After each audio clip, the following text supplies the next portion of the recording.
वो कोरोना महामारी को तो धन्यवाद देना कि तुम कमा नहीं रहे थे। 1 रुपया तुमने उस कोरोना महामारी में पूरे 2 महीना 3 महीना जितने महीना कोरोना चला, एक कमाने के लिए नहीं गया। और तो भी मेरे परमात्मा ने तुमको घर में रखा और गरम गरम रोटी खिलाई। जितना तो तुम दुकान पे बैठ के कमाते थे तो ठंडी खाते थे। दुकान पर बैठकर कमा रहे हो तो ठंडी खाते हो। 8 बजे से दुकान पर 9 बजे से गए हो और जब आए मैं टिफिन लगा दे, मैं टिफिन खा लूंगा, और दुकान पर टिफिन पड़ा हुआ है, बहुत देर का भोजन भी कह रहा है कर ले दादा कर ले, पर नहीं करा, कमाने में लगा हुआ। इतना कमाया कि रोटी भी गरम नहीं खा पाया। आखिरी तक भी रोटी गरम नहीं मिली, आखिरी तक भी। और इतना कमाया, हाय हाय मोबाइल पे लगा है, रोटी मुंडा में केवल ठूस रहा है, खा थोड़ी ना रहा है, ठूस रहा है। जल्दी खाऊंगा, मेरे को वहां जाना, जल्दी खाना मेरे को वहां जाना, जल्दी खाना मेरे को वहां जाना, मेरे को जल्दी आना, मुझे वहां करना, ये करना वो करना। अरे किसके लिए कमा रहे हो? 2 रोटी तो चैन से खाओ। 9 बजे से दुकान पर चले जाते हो, रात को 10-11 बजे आते हो, कमा कर कमर टूटी जा रही है, बीपी शुगर ऊंचा नीचा होए जा रहा है, बाल झड़े जा रहे हैं, पूरे शरीर पूरा बेकार हो गया। और 2 रोटी भी चैन से नहीं खा रहे, 2 रोटी भी। और मेरा माताओं से निवेदन है, अपने पति से एक शब्द जरूर कहा करो कि किसके लिए कमा रहे हो। ठीक है, पूत सपूत तो की धन संचय, और पूत कपूत तो की धन संचय। बेटा सपूत होगा ढेर लगा देगा, और बेटा कपूत होगा 50-50 लाख की 4 गाड़ी भी छोड़कर जाना तो सब राख मिला देगा। बिल्डिंग कोठी बंगला दुकान ढेर बनाकर चले जा, सब राख मिला देगा। बेटा सपूत होगा जोड़ेगा, और बेटा कपूत होगा तो जोड़कर चले जा, सब राख मिला देगा। किसके लिए जोड़ रहे हो? किसके लिए?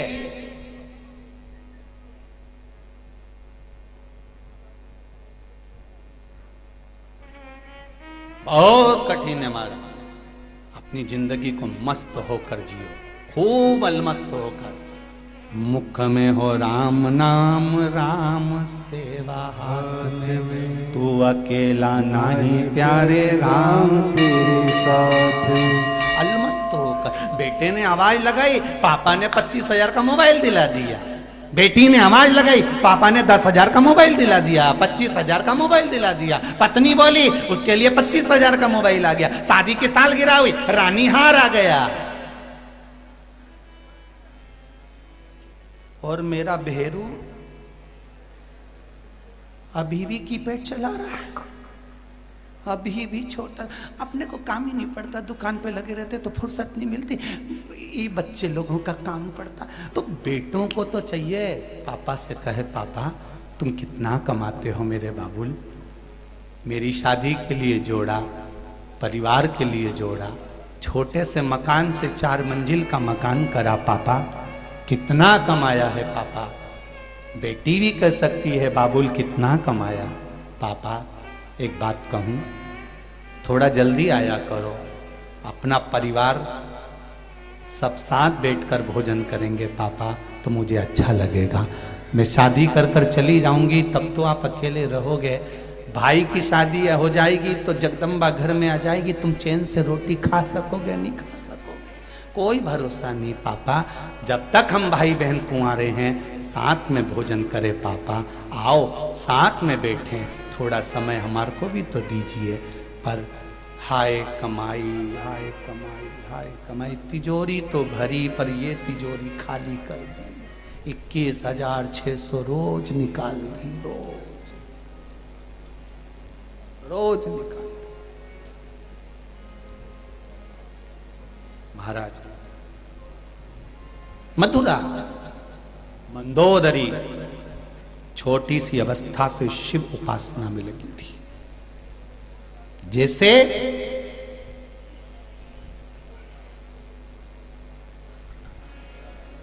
दक्ष प्रजापति के घर में इतनी कन्याओं का जन्म हुआ, और कन्याओं के जन्म के बाद भी मां जगतजननी दुर्गा भवानी से दक्ष प्रजापति कहता मेरे घर में एक बेटी और हो जाए। एक बेटी का और जन्म हो जाए। मैं दानव मंदसौर की पावन धरा पर जहां मंदोदरी रही, मैं दानव ने भी अपनी धर्म पत्नी से हेमा से कहा था, हेमा अगर भगवान मेरे पास आकर कहे कि मैं तुझे क्या चाहिए, तो मैं दानव कहता है मैं एक बेटी और मांग लूंगा, क्योंकि बेटी के बराबर कुछ नहीं है, कुछ नहीं है। बेटी के आगे कुछ भी नहीं। बेटा एक कुल को तारता है और बेटी दो कुल को तारती है। बेटी का जीवन कोई साधारण जीवन है क्या? एक नारी का जीवन बड़ा कठिन जीवन है, बड़ा कठिन। पूरी बंधन में जिंदगी निकलती है। पहले बचपन में माता पिता का बंधन है, बड़ी हुई भाई का बंधन, फिर छूटी पति का बंधन, फिर आगे बढ़ी पुत्रों का बंधन, और आखिरी में अर्थी पे लेटी तो भी खींच कर बांधा गया बंधन। पीछा छूटा का बंधन। शंकर जी के पास गई शमशान में, तब सारे बंधन, हाथ में कहीं का डोरा भी बंधा हो तो काट दिया जाता। इतने इतने समझदार लोग बैठे, इनसे पूछो मैं शमशान में डोरा काटे कि नहीं काटे? जलाने से पहले जितने बंधन होते सब काट दिए जाते हैं। क्यों? शंकर भगवान ने पार्वती से कहा था, पार्वती सारी दुनिया में बंधन चलेगा पर महादेव के पास कोई बंधन नहीं चलता, मेरे पास आओगे सारे बंधनों से मुक्त हो जाओगे। इसलिए शमशान में आग लगाने से पहले सारे बंधन काट दिए जाते हैं। शरीर पर जो जो माला हो, कंठी हो, मोली बंदी हो, नाड़ा बंधा हो, सब काट दे, कि जलने से पहले बंधन मत रहने देना, क्योंकि शंकर के पास जा रहा है। शिव के पास जाओ, कथा में जाओ, शिव महापुराण में जाओ, आस्था चैनल पर सुन रहे हो चाहे फेसबुक पर सुन रहे हो, शंकर की कथा में लगे हो, शिव मंदिर में लगे हो, तो बंधन में मत रहना कि किसी ने ये बोल दिया, किसी ने वो बोल दिया, किसी ने यूं बोल दिया। कोई बंधन नहीं। आग लगे बस्ती में, अपन रहे हो मस्ती में।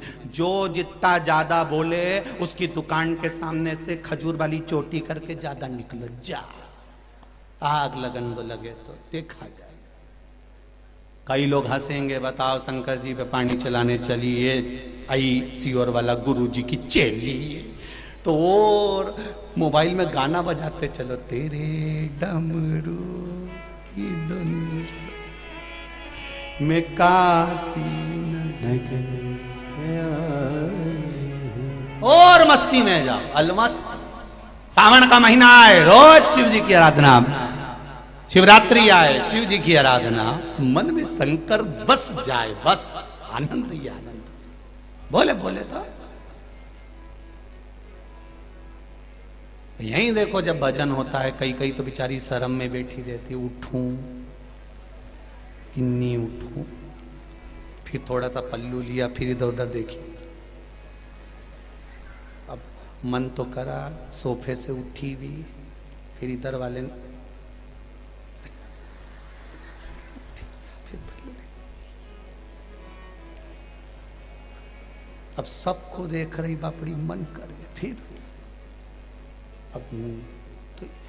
अब इसने सोचा इधर से इशारा ज्यादा हो तो, और आखिरी में उठी गई, ला बोलता रहे। और अब भेरू का मुंह गप्पा,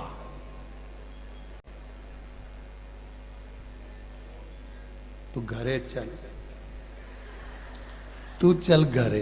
तो उन्हें भी कह दिया, आ भेरू तू आ, आज नी सिंदूर चढ़ाया तुम्हारा नाम भी नहीं। और ये बोला और फिर जगदम्बा बिखरी। तुम 10 जगह जाओ, मैं बोलूं एक बार कथा में लेके गए, इतनी अकड़ शिव पुराण में मत चलना मेरे साथ, कल से मैं अकेली चली जाऊं। ले उन्हें स्कूटी उठाई, धुंधुड़ा के पहुंची गई, और घर गई तो सारी स्कूटी 2-4 जगह से दूची। तो पति ने कहा कि ये 4 जगह से स्कूटी दोष दी, तो वो तो स्कूटी थी।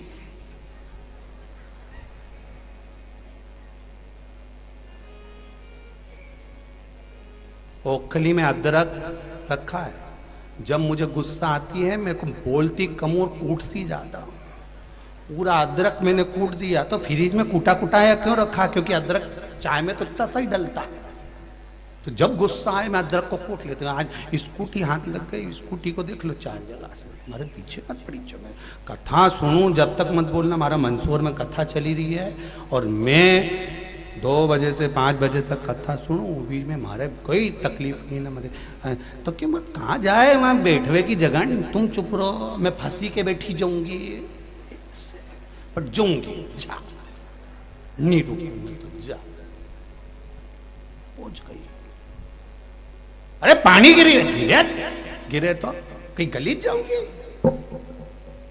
धूप पड़ रही है तो कहीं काली। कल यहाँ धूप आ रही थी तो माताएं बड़े आराम से बैठी और ऐसा ऐसा पल्लू करके बैठी। मैंने कहा गजब सूर्य नारायण भगवान, पर्दा करना तो तूने सिखाया दातार, गजब। चित्त वृत्ति में बहुत शिव तो बैठे।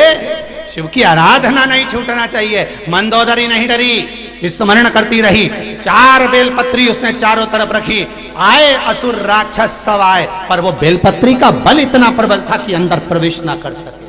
बेलपत्री में वो बल है कि अंदर नहीं आ सकते।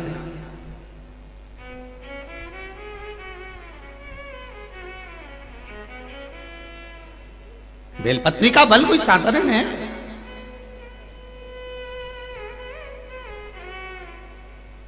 नवरात्र चल रही है, एक बेलपत्री अशोक सुंदरी वाली जगह पर चंदन लगाकर चढ़ाओ तो ये जितने लेटर आ रहे हैं ना कि गठान हो गई थी और ये हो गया था, थायराइड हो गया था, एक बेलपत्री चढ़ाओ तो अशोक सुंदरी वाली जगह पर।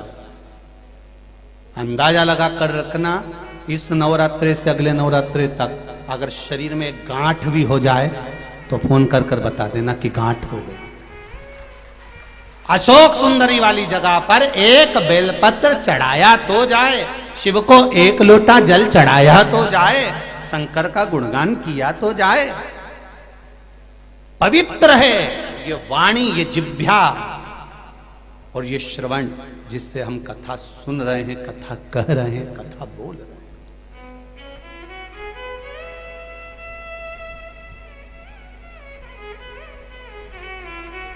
दक्ष प्रजापति ने, मैं दानव ने भी कहा कि एक बेटी और मिल जाए, भगवान से प्रार्थना एक बेटी और जन्म है। जरा विचार करिए कि बेटी की आप पाने की कितने आनंद होगा। और यहाँ बेटा, तो यहाँ दक्ष प्रजापति ने भी कहा मुझे एक बेटी का और जन्म हो जाए। तो कहा बेटी का क्या करोगे? माता रानी ने कहा तुम्हारे घर में पहले से इतनी बेटियों का जन्म हो गया, अभी और बेटी का क्या करोगे? नहीं, मुझे बेटी चाहिए।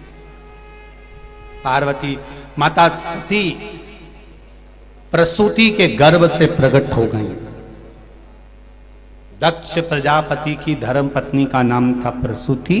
माता ने कहा बेटी ढूंढने कहाँ जाऊंगी, मैं खुद तेरे घर में प्रकट हो जाऊंगी। और प्रसूति के गर्भ से सती प्रकट हो गई। विचार करिए, माता प्रसूति ने अपने बच्चों को कितना संस्कार दिया होगा, माता प्रसूति ने अपने बच्चों को कितना ज्ञान दिया होगा, माता प्रसूति ने अपने बच्चों को कितने संस्कार दिए होंगे कि आज भी हॉस्पिटल में जहां बच्चे का जन्म होता है उस कमरे के बाहर प्रसूति कक्ष लिखा जाता है कि यहां जो बच्चा जन्म लेगा वो संस्कारवान पैदा होगा।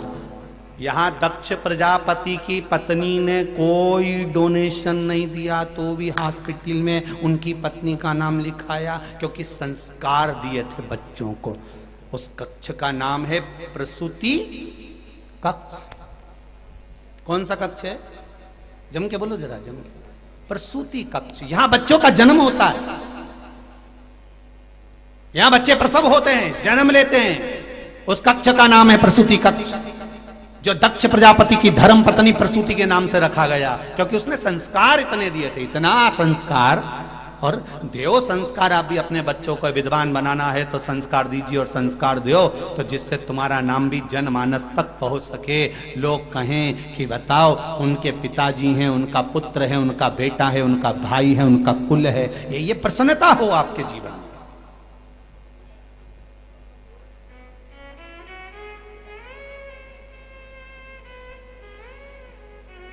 एक बेटी और हो जाए तो वो बेटी हुई प्रसूति के गर्भ से सती हुई।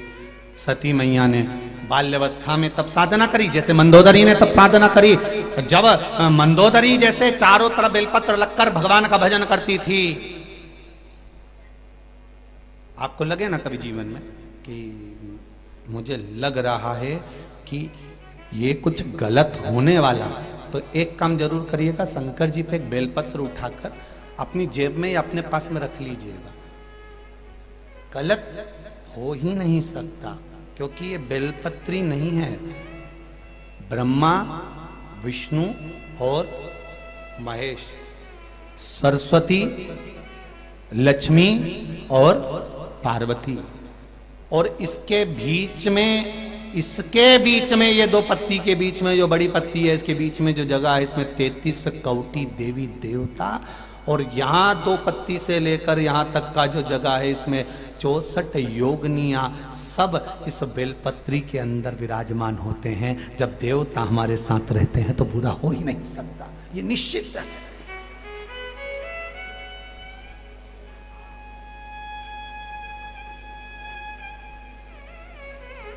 देव साथ हैं।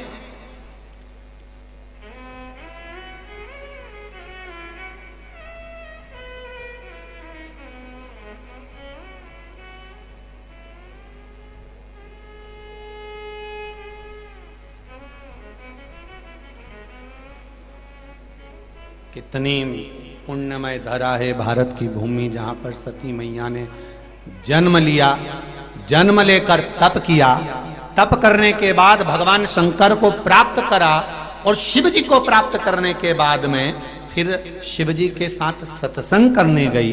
सत्संग में थोड़ा सा अभिमान जाग गया, शरीर दक्ष प्रजापति के यहाँ त्यागना पड़ा। तो लोगों ने कहा कि सती मैया ने शरीर का त्याग करा, एक गलती माता सती ने कर दी थी जिंदगी की, वो गलती आप कभी मत करना मंदसौर वालों। और जितने लोग आस्था पर सुन रहे हैं, जितने लोग फेसबुक यूट्यूब पर सुन रहे हैं, उनसे भी कहूंगा, जो माता सती ने गलती करी वो आप कभी मत करना, अपनी जिंदगी में उतार कर रखना। सती ने एक गलती कर दी थी कि गई पिता के घर में यज्ञ में, और यज्ञ में जाकर उसने एक गलती कर दी। अगर सती को मरना ही था, प्राण त्यागना ही थे, भस्म होना ही था, तो कहीं दूसरी जगह आग लगाकर मरना था।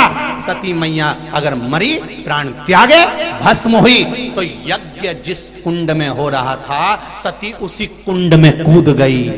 हमारा सनातन धर्म कहता है, भाई अगर कहीं कुछ बोलना भी है, कुछ करना भी है, तो बहुत मौके पड़े हैं। किसी की शादी हो तो उसमें खिल्ली उड़ा लेना, कहीं दूसरी जगह हो तो वहां राजनीति में पांव खींच लेना, पर कहीं यज्ञ हो रहा हो, कथा हो रही हो, भागवत हो रही हो, कोई अच्छा कार्य हो रहा हो, तो उस यज्ञ में कूद कर या गड़बड़ी कर कर अपनी जिंदगी को नरक मत बनाना। सती ने एक गलती कर दी थी कि यज्ञ कुंड में कूद गई। शंकर भगवान क्रोध में आ गए। भोलेनाथ जी को क्रोध किस बात पर आया?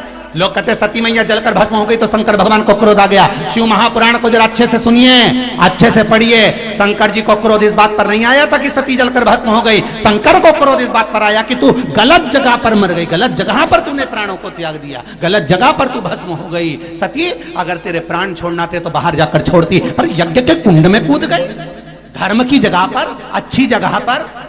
अरे पांव खींचने के लिए बहुत जगह पड़ी होती है, गलत करने के लिए बहुत जगह पड़ी होती है, पर कहीं सनातन धर्म आगे बढ़ रहा हो, धर्म आगे बढ़ रहा हो, यज्ञ हो रहा हो, अनुष्ठान हो रहा हो, कुछ अच्छा हो रहा हो, तो वहां पर कूद कर गड़बड़ी कर कर अपनी जिंदगी नरक मत कर। सती तूने गलती कर दी, इसलिए मैं तुझे कहता हूं सती कि तू यज्ञ के कुंड में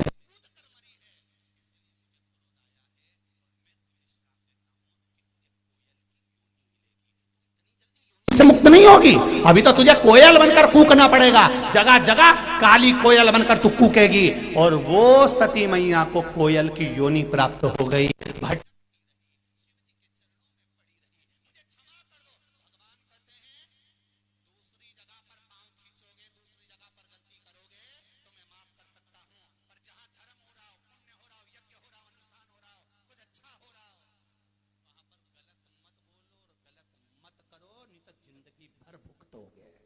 जिंदगी भर अभी तो पड़ी रहे सती, तुझे कोयल की योनि में पड़े रहना है कई वर्ष तक।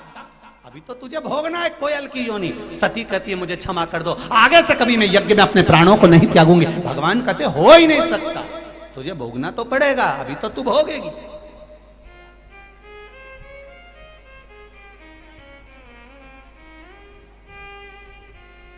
भोगना तो पड़ेगा, अभी तो समय है, अभी भोगना। मत बुरे कर्म कर बंदे, वरना पछताएगा। भगवान की आंखों से तू बच नहीं पाएगा, तू बच नहीं पाएगा। बन सके अच्छा कर सकी। सती ने कहा एक बार तो क्षमा कर दो। भगवान कहते हैं बिल्कुल नहीं कर सकता। बार बार सती ने क्षमा मांगी। कोयल बनकर जन्म ले ली सती। बेलपत्री के पेड़ पर बैठती, पेड़ में से पत्ती तोड़कर लाती, उड़ती उड़ती वो पत्ती शंकर भगवान के ऊपर छोड़ देती।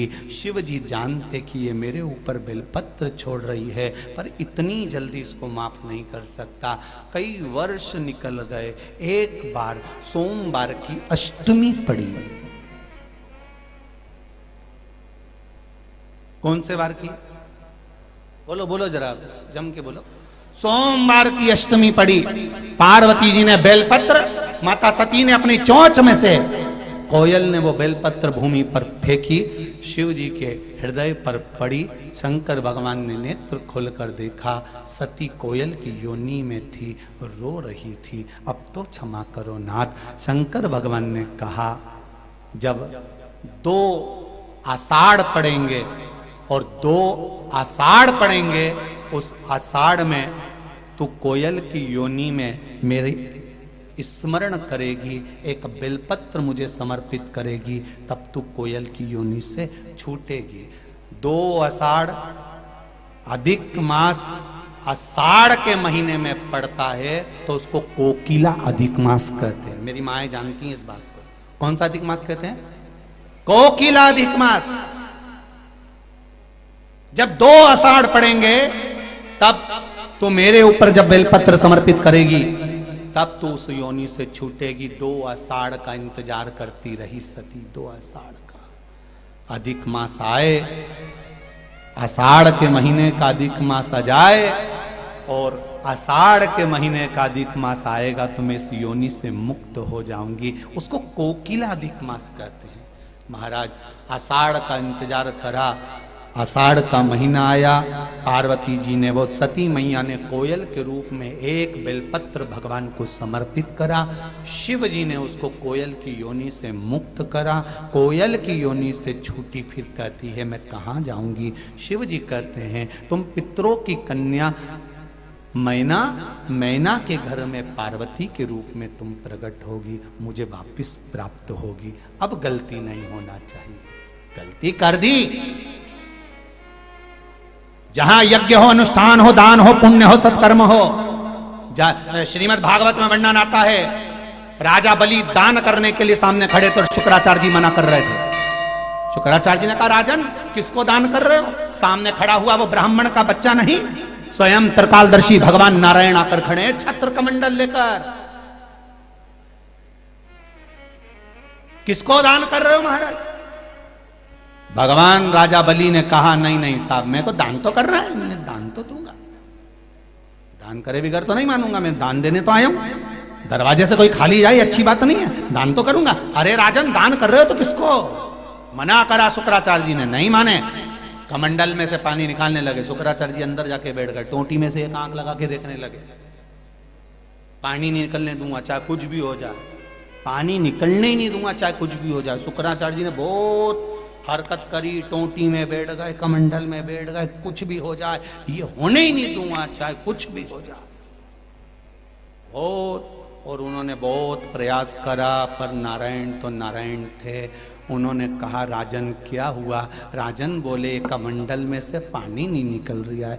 भगवान बोले क्यों नहीं निकल रहा? राजा बलि बोला मुझे लगे में कचरा अड़ी गया। भगवान विष्णु ने कहा कचरा भी अच्छा, जाड़ा अड़ा है तो चिंता मत कर, हमने अपनी जिंदगी में कचरा ही साफ करा, अब की बार इसको साफ कर दूंगा। राम अवतार में रावण साफ कर गया, कृष्ण अवतार में कंस, नरसिंह बनकर हिरण्यकशिपु, बरहा बनकर हिरण्याक्ष, लादे शुक्राचार्य को साफ कर दो, दे तो जरा कमंडल। उन्होंने कमंडल लिया, बाजू में से कुसा की चटाई में से कुसा खींचा, कुसा खींच के जो टोटी में दिया तो बापड़ा की एक आंख निकटी गई। कितनी आंख रह गई? जम के बोलो जरा। एक। तो किसी ने पूछा भगवान ये शुक्राचार्य जी की एक आंख भगवान ने क्यों कर दी? उनकी तो दो रहना थी, तो एक आंख क्यों करी? यहां शास्त्र कहता है घर का बुजुर्ग, घर का बड़ा, घर की माता, घर का पिता और गुरु, घर का जो बड़ा होता है उसकी दृष्टि एक होना चाहिए, दो दृष्टि नहीं होना चाहिए। मेरी बड़ी बहू मुझे प्रिय और छोटी ऐसी, मेरा बड़ा बेटा प्रिय छोटा ऐसा ही। जिसकी दृष्टि दो हो जाती है उसका बुढ़ापा बिगड़ जाता है। फिर छोटी वाली कह देती है बड़ी रे बड़ी वाली के पास जा, फिर वो नहीं पूछता। दृष्टि दो नहीं होना। मेरा बुजुर्ग माताओं से निवेदन है, पिताओं से निवेदन है, जितने बुजुर्ग हैं उनसे निवेदन करूंगा, कभी अपनी बहुओं के सामने मत कहना कि मुझे बड़ी प्रिय की छोटी प्रिय। कभी मत कहो कि बड़ा अच्छा कि छोटा अच्छा। गेंद खेलते समय किसी के भी पाले में जा सकती है, बुढ़ापा आते आते किसी से भी पाला पड़ सकता है। इसलिए सबकी तारीफ करो। मेरी बड़ी बहू बहुत बढ़िया, छोटी बहू बहुत बढ़िया, बड़ा बेटा बहुत बढ़िया, छोटा बेटा बहुत बढ़िया। अपने का ही करना है, अपने तो दो रोटी खाना, बढ़िया आराम से जिंदगी जीना, फुल एंजॉय। अपने का ही करना कि बड़ी ऐसी कि छोटी ऐसी। और जिसने भेद करा अपनी बुद्धि में, जिसने बुद्धि में भेद कर लिया कि दो दृष्टि बना ली, नहीं मेरी बड़ी बहू अच्छी है, छोटी तो ऐसी है, छोटी में तो अकल नहीं है, छोटी अच्छी है तो बड़ी ऐसी है, मंजली ऐसी है, संजली ऐसी, वो गया। फिर तू तो गई, कोई मतलब। भेद ना करिए, दृष्टि एक दृष्टि रखिए। गुरु जब दो दृष्टि करता है तो गुरु का जीवन बिगड़ जाता है। माता पिता जब दो दृष्टि करते हैं तो जीवन बिगड़ जाता है। इसलिए एक दृष्टि से देखिए, एक जाजम से, एक जाजम। कितनी बड़ी बात लिखी है शिव महापुराण और स्कंद पुराण में कि सबसे ज्यादा नरक में कौन गिरता है। आप लोगों ने तो कथा सुनी है शिव पुराण की, टीवी पे सुनी कि नहीं सुनी? कई बार तो बोला हमने, सबसे ज्यादा नरक में कौन गिरता है? तो कहा जो प्रसाद बांटता है वो सबसे ज्यादा नरक में गिरता है। प्रसाद बांटने वाला नरक में गिरता है। हाँ, कारण क्या है? प्रसाद शादी में नहीं बंटता, किटी पार्टी में नहीं बंटता, फंक्शन में नहीं बंटता। प्रसाद धर्म की जगह पर बंटता है। प्रसाद मंदिर, देवालय, कथा, सत्संग, कीर्तन, जहां धर्म होगा प्रसाद वहां बटेगा। तो प्रसाद बांटने वाला नरक क्यों चले जाता है? क्योंकि प्रसाद बांटने वाला जब खड़ा होता है, सब आते हैं तो थोड़ा थोड़ा देते जाता है, और अपनी कोई पहचान वाला आया तो हाथ इतना फैल जाता है। जो भगवान के चरणों में जाकर कपट कर जाता है वो नरक चले जाता है। इसलिए निवेदन है प्रसाद बांटने वालों से भी कि अगर कोई प्रसाद बांटे तो उनसे निवेदन है तुम्हारी धर्म पत्नी भी आए और कितनी भी आंख दिखाए उतना ही देना जितना सबको दिया, सब। और वो डराए भी तो कह देना तू घरे जा, मैं लेके आ जाऊंगा, पर अभी नहीं दूंगा, जा जम पे सब महाराज। साधारण सी भूमि नहीं भारत की।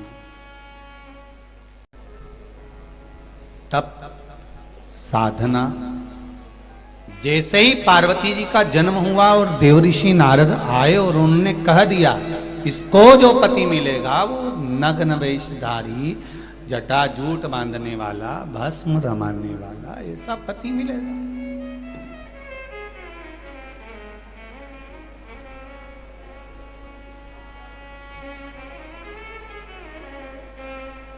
अब ऐसा पति इसको मिले, करा क्या जाए?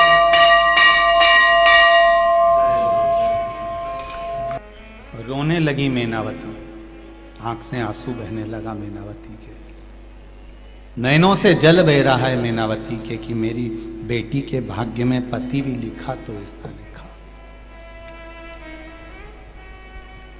ध्यान देना जरा मंदसौर वालों, और जितने लोग आस्था चैनल पर कथा सुन रहे हो, जितने फेसबुक यूट्यूब पर कथा सुन रहे हो, थोड़ा ध्यान देना। लिखण वाले ने जो लिखा वो अपनी जगह पर है, भाग्य वाले ने भाग्य बता दिया कि ऐसा जीवन रहेगा। आपने पत्रिका दिखाई, ज्योतिषी बताई, सब कुछ बता दिया उन्होंने कि ऐसा जीवन होगा। पर यदि सच्ची लगन है और आपकी मेहनत प्रबल है तो पूरी दुनिया एक तरफ होगी और आपका यश एक तरफ होगा। बस मेहनत करिए, बहुत जरूरी है मेहनत। हम पहले भी कथा में कहे, आज फिर कहना चाहेंगे। गीता जी में वर्णन है, शिव महापुराण में वर्णन है, भागवत जी में वर्णन है। अपने कर्म को करो और बड़ी प्रबलता से करो। अपने कर्म को करो और बड़ी प्रबलता से करो, कर्म पीछे नहीं हटना। एक बेलपत्री भी आप शंकर भगवान को चढ़ा रहे हो तो पहले आप जिस कार्य को करना चाहते हो पहले कर्म पूरा करो, और जब कर्म पूरा हो जाए तब बेलपत्री बाबा देवाधिदेव महादेव को चढ़ाओ। मेहनत पूरी करो, कर्म पूरा करो, पूरा कर्म, उसके बाद एक बेलपत्री शिव जी को चढ़ाइए। जब लगे कि मैंने परीक्षा दी, पढ़ाई करी, खूब पढ़ाई करी और खूब अच्छे से मैंने पढ़ाई करी पर मेहनत करी और मुझे ऐसा लग रहा है कि रिजल्ट ठीक नहीं आ रहा है, मेहनत करो, खूब डट के करो, खूब दिल से करो, तब फिर एक बेलपत्री बाबा देवाधिदेव महादेव के पास लेकर जाओ और फिर उनसे प्रार्थना करो, बाबा एग्जाम तो दे दिया है, तेरे भरोसे पर खूब पढ़ाई करी, कर्म पूरा करना। पहले कथा में कहा, आज फिर कह रहे हैं, बैंक में लॉकर, लॉकर में आपकी रकम, उसकी 2 चाबी होती है लॉकर की, एक चाबी आपके पास में है और एक चाबी मैनेजर के पास में है। एक चाबी आपके पास और एक चाबी मैनेजर के पास में है। मैनेजर अपनी चाबी कितनी भी घुमा ले, ताला खुलेगा? जम के तो बोलो, नहीं खुलेगा। और तुम अपनी चाबी कितनी भी घुमा लो, ताला खुलेगा? नहीं। मैनेजर अपनी चाबी लगा लगा कर खोल देगा तो नहीं खुलेगा, और तुम अपनी चाबी कितनी भी घुमा लो वो नहीं खुलेगा। चाबी दोनों की लगना चाहिए। शिव महापुराण कहती है, आप कर्म की चाबी घुमाए जाओ, मेहनत करे जाओ, करे जाओ, कर्म करे जाओ, पढ़ाई करे जाओ, काम किए जाओ। एक ना एक दिन मेरा देव अधिदेव महादेव तुम्हारे भाग्य की चाबी को घुमाकर चला जाए। भाग्य की चाबी वो घुमाएगा,